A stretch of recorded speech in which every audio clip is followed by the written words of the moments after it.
ہندوستان میں جانا جانے لگا کہ جہاں یہ تصور کیا گیا کہ اگر روز عرفہ میں اپنے مردوں کو نہ یاد کیا گیا اور ان کو فاتحہ نہ دیا گیا تو گویا ان کو خداوند عالم مردوں کی فہرست میں شامل نہیں کرے گا۔ یہ خیال اور یہ ایمان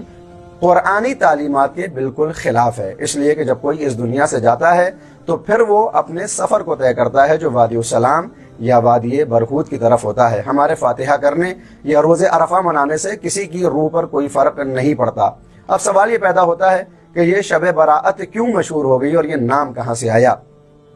کتاب ترمذی کی وہ ایک روایت کہ حضرت عائشہ یہ فرماتی ہیں کہ ایک رات میں نے دیکھا کہ پیغمبر اسلام اپنے بستر پر نہیں ہیں، تو میں ان کو تلاش کرنے کے لیے گھر سے باہر نکلی تو میں نے دیکھا کہ پیغمبر اسلام جنت البقیع میں قبروں کے پاس بیٹھے ہوئے کچھ پڑھ رہے ہیں، اور جب میں نے ان سے دریافت کیا کہ آپ ایسا کیوں کر رہے ہیں تو آپ نے فرمایا کہ آج شب نیمہ شعبان ہے اور آج کی رات خداوند عالم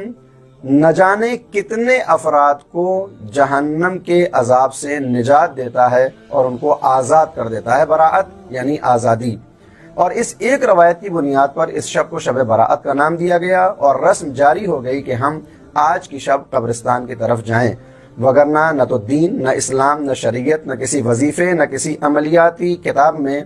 آج کی شب قبرستان جانے کی طرف کوئی اشارہ نہیں ملتا۔ حالانکہ قبروں پہ جب بھی جایا جائے، جب بھی ایصال کیا جائے، یہ بہتر ہے۔ ہمیں اپنے مردوں کی طرف پلٹنا چاہیے، بالخصوص اگر والدین دنیا سے چلے جائیں تو ہمیں مستقل ان کی قبر پر حاضر ہونا چاہیے، بالخصوص روز جمعہ یا شب جمعہ۔ لیکن شب براءت میں قبرستان جانے کا کوئی خاص اہتمام کسی بھی عمل کی کتاب میں نظر نہیں آتا، چہ جائے کہ قبرستان میں قبروں کے اوپر پھولوں کی چادر چڑھانا یا پھر وہاں پر چراغاں کرنا، یہ کہیں بھی کسی بھی دین اور اسلام کی کتاب میں نظر نہیں آتا، مگر یہ کہ یہ وہی رسم و رواج ہیں جو زرتشتیوں سے اسلام میں داخل کیے گئے ہیں۔ لہٰذا ہمیں یہ سوچنا چاہیے کہ جس دین کو ہم مانتے ہیں اس دین کو ہم قرآن کریم اور اہل بیت سے حاصل کریں یا پھر کسی ایک خاص کلچر اور کسی ایک فرہنگ سے۔ بالکل یہی معاملہ 21 مارچ یا 20 مارچ کو عید نوروز کا بھی ہے کہ جہاں ہم اس کو ایک دینی رخ دے کر نظر کے نام سے مناتے ہیں۔ اگر بات صرف نظر تک ہوتی اور اہل بیت تک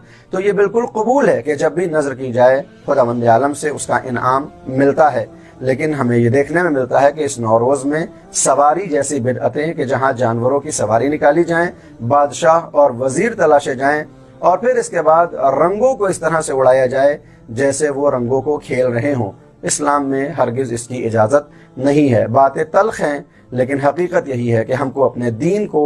دیکھتے رہنا چاہیے کہ ہم دین قرآن اور اہل بیت سے حاصل کر رہے ہیں یا پھر کسی رسم اور رواج سے۔ لہٰذا 13 شعبان کا عرفہ نہ تو مستند ہے بلکہ قابل مذمت بھی ہے، اور اسی طرح سے 21 مارچ کی بہت سی رسمیں دین کا جز نہیں بلکہ ایک کلچر اور ایک فرہنگ کا آئینہ ہے۔ آئیے صحیح دین کو حاصل کریں قرآن کریم اور اہل بیت کے ذریعے کہ جن کو پیغمبر اسلام چھوڑ کر گئے۔